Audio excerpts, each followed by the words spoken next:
Inflationary gap. तो आज हम लोग इन्फ्लेशनरी गैप पढ़ेंगे। इन्फ्लेशन तो हम लोग सबको जानते हैं, कंटिन्यूअसली राइज इन प्राइस। लेकिन हम लोग इन्फ्लेशनरी गैप पढ़ रहे हैं। चलिए स्टार्ट करते हैं।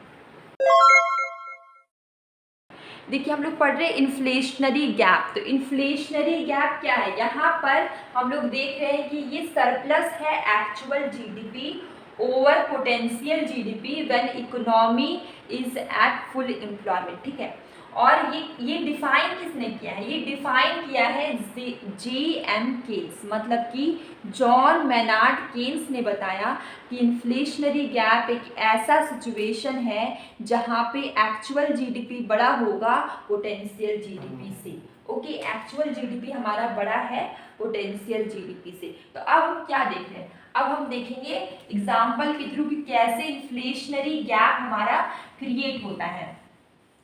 तो इन्फ्लेशनरी गैप में मेनली रोल प्ले करते हैं वर्कर्स, जो हमारे एम्प्लॉयर से, उन्हीं के कारण इन्फ्लेशनरी गैप होगा। देखिए कैसे होता है।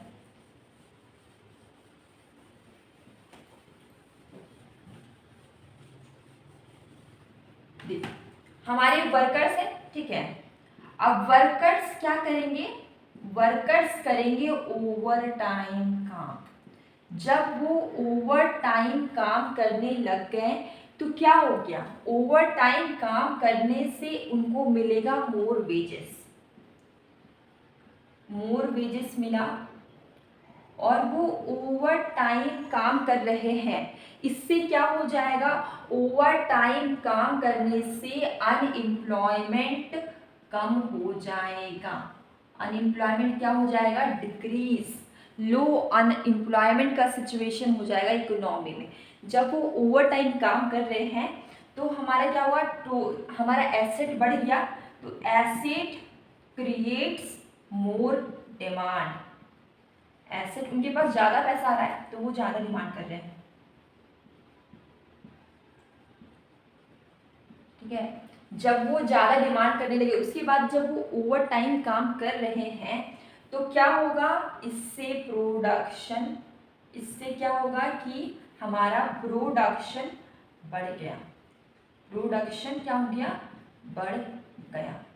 प्रोडक्शन हमारा बढ़ा, ये टोटल डिमांड को मैच नहीं कर पा रहा है। प्रोडक्शन बढ़ा, ये टोटल डिमांड को मैच नहीं कर पाया, तो यहीं पे क्रिएट हो गया इन्फ्लेशनरी गैप। ठीक है, अब इन्फ्लेशनरी गैप में हम एक चीज देखते हैं, एक्चुअल जीडीपी। एक्चुअल जीडीपी क्या होता है? ग्रेटर होता है इन्फ्लेशनरी गैप में पोटेंशियल जीडीपी से। एक्चुअल क्या होता है? ग्रेटर होता है पोटेंशियल जीडीपी से। आपको ये समझ में आया होगा वर्कर क्या कर रहे हैं? ओवर टाइम काम कर रहे हैं, जिसके कारण अनएम्प्लॉयमेंट लो हो गया। अनएम्प्लॉयमेंट लो हो गया, वर्कर के ओवर टाइम काम करने से क्या होगा? उनको मोर वेजेस, ज्यादा वेज मिलेगा। अब एसेट क्रिएट्स मोर डिमांड, वो तो ज्यादा डिमांड कर रहे हैं, और ओवर टाइम किए तो प्रोडक्शन बढ़ा, और प्रोडक्शन टोटल डिमांड को मैच नहीं कर पा रहा था। तो इसी से हो गया इन्फ्लेशनरी गैप। अब हम इसको समझेंगे डायग्राम। देखिए इन्फ्लेशनरी गैप का हम लोग डायग्राम देख रहे हैं। तो हम लोग यहाँ पर एक एग्रीगेट डिमांड बना लेंगे, एग्रीगेट डिमांड। उसके बाद हम लोग एक यहाँ पे बनाएंगे एग्रीगेट सप्लाई। और देखिए ये हमारा क्या है? Short run aggregate supply. देखिए ये क्या हमारा? Short run aggregate supply. और एक पॉइंट यहाँ पे देखिए, यहाँ पे एक पॉइंट जहाँ पे इसको हम लोग E0 ले लेते हैं। इस पॉइंट पे एग्रीगेट डिमांड और एग्रीगेट सप्लाई दोनों क्या है? टेंजेंट है। ठीक है, इस पॉइंट पे टेंजेंट ये हमारा क्या है? Equilibrium point. ये हमारा इक्विलिब्रियम पॉइंट है। यहाँ पर ये जो हमारा होगा ना, ये होगा हमारा एक्चुअल जीडीपी। एक्चुअल जीडीपी, ये हमारा क्या है? एक्चुअल जीडीपी है। अब हम लोग एक और लाइन यहाँ पे खींचेंगे, ऐसे स्ट्रेट लाइन। ये हमारा है Y1। Y1 हमारा क्या है? Y1 हमारा हो जाएगा potential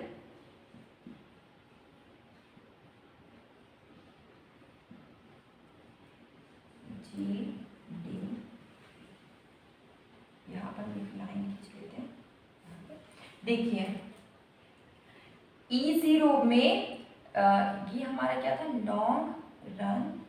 long run aggregate supply, ठीक है।